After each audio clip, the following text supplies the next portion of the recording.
Were you ever making love with your nice conservative girlfriend and then just out of the blue she says, "Fuck that pussy"? Maybe it's just me.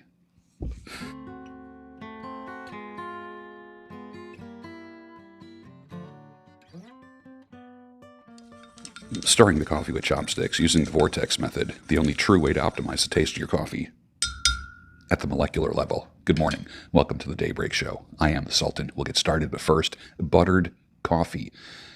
August is high-fat, high-protein month. September will be shred-tember. So let's give this a shot. Nice. Nice. I just got asked another version of the "who hurt you" question yesterday by a woman I never heard of. She said, "Didn't your mother ever tell you she loved you?" That's creative, you have to admit that. But the same passive-aggressive Eve in the Garden of Eden bullshit, different day. I have a few questions for her, too. I guess maybe it was the first time she stumbled upon my channel. She gets forgiven. Saw a video yesterday by Jordan Peterson I thought was a little disturbing and tone deaf. I think men generally want to be married and have a family. They want pure, or as pure of a woman that they can get. Forget that. Forget it. So we settle for the least run through. Then feminism truly did wreck women, which in turn demonized men, kept them away from their kids, made them leave their homes, and thrust them back into the bleak dating market, and it's bleak.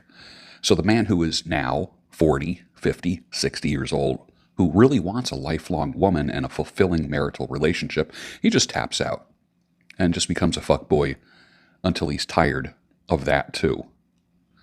A lot of you guys are here at this channel. Probably most of you are like that. And of course, I'm just commenting for a friend. I got to find that video for you by Jordan Peterson. It's actually quite insulting. I really do like the guy, but this just really turned me off. And his whole thing is, one guy comments, he says, he despises himself and other men for the reality he could never be the Hugh Hefner type. I was there. Was it fulfilling? Hell yeah, sex is fun. I'm not going to go back and say, I wish I didn't do that. But the reality is, I can't change things. It is what it is. And you change going forward. This is what I think he did. It might have been a conscious move to alienate himself from older men following him. Possibly. Because obviously he's telling guys to make their bed, clean their room, and all this kind of stuff. And what gets me is, who needs to be told that? Everything from teenagers up to about maybe 30 years old. So he's insulting everybody over 30, I believe. I'll find it and I'm going to post it. Well, good morning to everyone except content creators who accused me of being a misogynist several years ago when I changed the focus of my YouTube channel from a men's grooming channel to issues that men face every single day. How dare I deal with men's reality? How dare I? I've only been a therapist since about 1984. That's all. And I stopped doing therapy and became a coach and cut hair, because every man needs a profession and a trade, helping men recovering from divorce and breakups, custody, sexual issues, aging, and intersexual dynamics. Men are starting to come back now. Why? Because of divorce, breakups, custody, sexual issues, aging, and intersexual dynamics. Duh. I am not going anywhere, my brothers. I'm still here for you. Well, yesterday's video of reflecting on 50 years of sex, that was, it was interesting, right? That was one of those stream of consciousness, impromptu kind of talks while I'm driving. And it's kind of polarizing, isn't it? And because of that, I am preparing for a turning over of the troops here, subscribers, because, I'm used to this by now. I'm used to it. People like what you say, and then they follow you. People don't like what you say, and then they unfollow you. But I will tell you, I'm keeping it fresh, unpredictable. I don't want to say shock jock-ish, but it's always relevant for men. Always. It's never not relevant for men. And since this is a men's channel, Imagine that. What a shock. Talking to men on a men's channel. As a former well-educated therapist who is now a coach, for over 2 decades I was a therapist, I dedicated my life's work to helping guys recover from relationship PTSD, to be confident, healthy, to be productive single men, productive married men, and widowed men, and divorced men. Thousands of good testimonials over a period of 40 years, almost 40 years actually, of professional helping. That's my resume. And you know what? That makes me feel pretty good. I never wake up and think, oh shit, I have to coach somebody today. Never happened. I saw this meme the other day that said, if you fall, I will always be there for you. The floor. The floor is always there for you. That is your trusted friend. It will never leave you. It will always be there for you. I thought that was pretty funny. I love this line from Pat O'Brien. Stevie Ray Vaughan was at the Continental. Delbert was at the Soap Creek Station. The fabulous Thunderbirds were at the Rome Inn. The good music was always in the dive bars. That's where the action is. Little smoky joints with a hint of danger and romance. Sometimes more than a hint. Who writes like that anymore? That is just fantastic. I don't even know if Pat O'Brien is around anymore. He was an author, one of my inspirations for internet marketing, and phenomenal. I would love to get him on this channel. Love to get him on here. He wrote a book called Your Portable Empire, and that's one of the things that inspired me to start this YouTube channel. It's one of the, there's probably about a half dozen inspirations, and where I could do this work from anywhere in the world. Now, I had plans to be working out of Poland part of the year and working out of Europe because all I need is my phone and my laptop. And it's great. So for the past 7 years, all I've done is work with my phone and a laptop. That is it. That is how I have survived. That is how I have thrived. That is how I have made my money. My portable empire. And of course, just added some studio equipment, which is piece by piece, just elevating the sound and the audio and such. Remember in 1979, the Kinks wrote a song called Superman. I'd really like to change the world and save it from the mess it's in. I'm too weak. I'm so thin. I'd like to fly, but I can't even swim. I want to be like Superman. That was a great song. Men are way more sensitive than women. I don't care what anyone says. And that's where men are deceived. They internalize and process breakups and divorce much more difficultly than women. I have found that women move on so much faster, to the point where they already got a guy lined up, or they're in another man's bed, or sucking face with a guy literally within about 10 days. I've seen it happen so many times. Men, not so much. And as a guy who's a professional, who's been doing this for decades, I can tell you that that is the truth. That is no lie, my brother. Bro, brah, bruh. A wife can make you a better man. Hence the word helpmate. Like, I have to trust God. Have to. Because a woman was provided for man. God said, it is not good that man be alone. I will make a helpmate for him.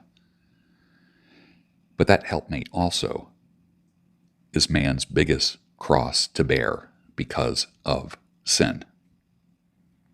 That's where there is a weird tension. And I struggle with that all the time.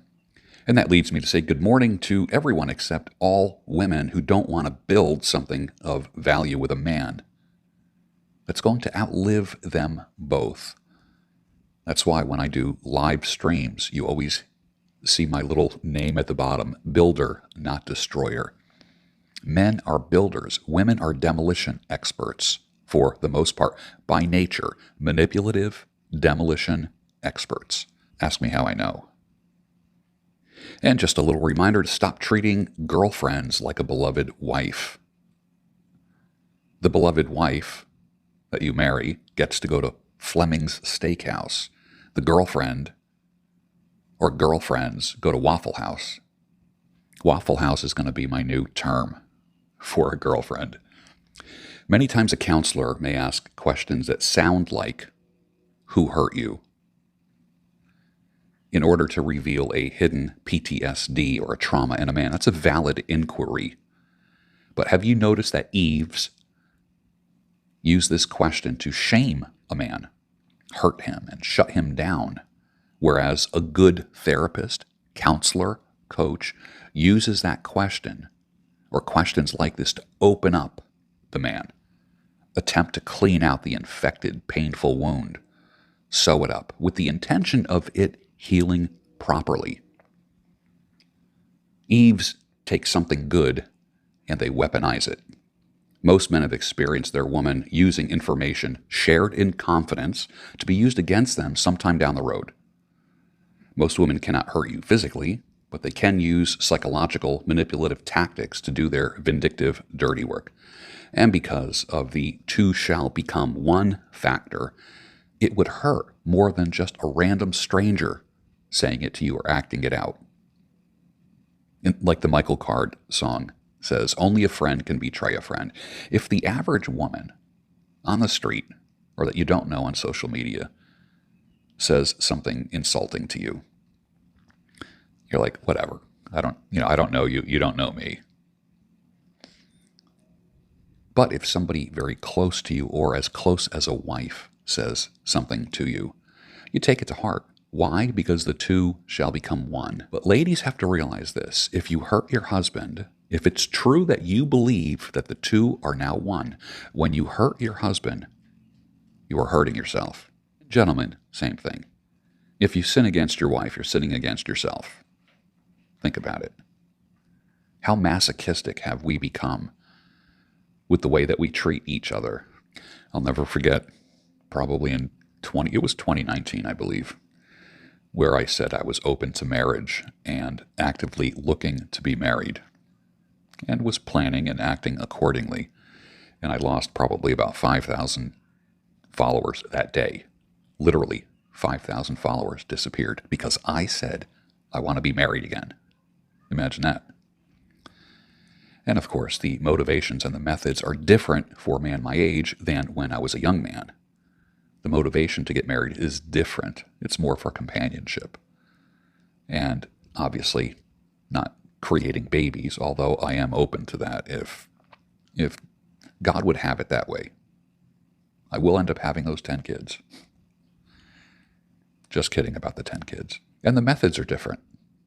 I'm not going out and about. I'm not spending time in drunken establishments, finding drunk women. People, I remember telling someone a long time ago, I said, do not meet her for a drink.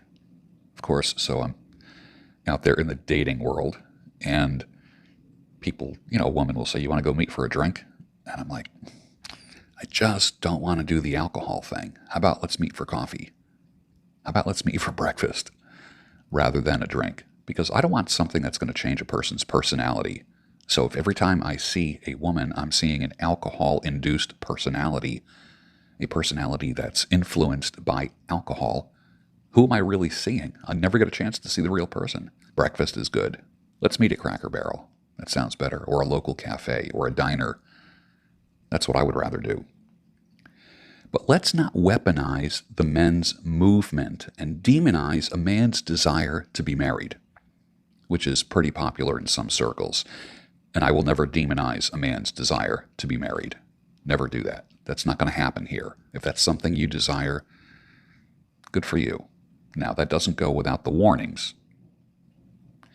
But there's a difference between somebody sharing warnings with you and sharing cynicism with you. Cynicism is contagious, and I don't want to be the cynical guy. The avoidant woman, the avoidant attachment style woman, how do you know if you meet one or have one? This is what you do. Patterns never lie. My brother, never. Her past is the single best predictor of the future. Here's one question I have for you. How have all her relationships ended in the past? Patterns never lie. And with that, finish your coffee, and I'll see you tomorrow on the Daybreak Show, your home of sanity, clarity, and reason. People that were saying, I would never want to bring a child into this world, and you and I developed that. And I asked you to look into the camera and speak to the audience about that. And you gave this wonderful timeline of world history within just a couple minutes, basically saying there's never been a perfect time to have children. Give that speech again for my audience.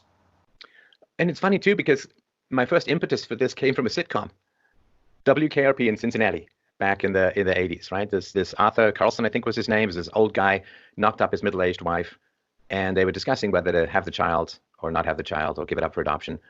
And he said, these are troubled times. And she said, people have been saying that for 5,000 years. And it's true.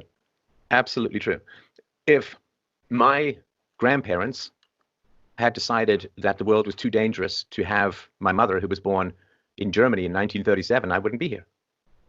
So for everyone who is here, who lives, who tastes the sweet nectar of oxygen every moment of every day, who has the capacity to think and reason and feel and argue passionately for the truth and what's right, you're only here because your parents and your grandparents, your great-grandparents, all the way back to the primordial ooze, decided to say, screw danger, we choose life. Screw risk, we choose children. Don't let bad people take away the greatest joy in life, which is the creation of life. There is no joy without life. There is no happiness without life. In the human context, I'm sure a lion feels some savage satisfaction when it rips the head off a zebra, but in terms of genuine, aesthetic, philosophical, deep moral joy, that does not exist without human beings. And if you let the evildoers and the fearmongers strip you of your capacity to have children, to create life, you're taking a 4 billion year relay race and dropping it because you think you hear something in the woods. We have amazing communications technology. We're able to have this conversation and share it with what will eventually be hundreds of thousands or millions of people. We've never had a greater chance or greater capacity to fight for virtue. And for those of you who are younger, who don't know what it was like beforehand, before the internet, I've lived both sides of the equation. I've known what life is like before you had mass communications in a real, practical, vivid sense. And I thank the stars and the gods of capitalism every day that we do have this capacity. So when you've been given the biggest weapon, why would you run away from the smallest war? When your ancestors faced far greater foes with far lesser weapons and decided to fight and bring you into the existence, do not fail them, do not fail life, do not fail your own capacity for happiness, and do not spit at the struggle of 4 billion years that culminates in you by refusing to pay it forward. And it will bring you not only great joy, but great courage. See, the reason they don't want you to have children is that you won't think about the future and you'll have less to fight for.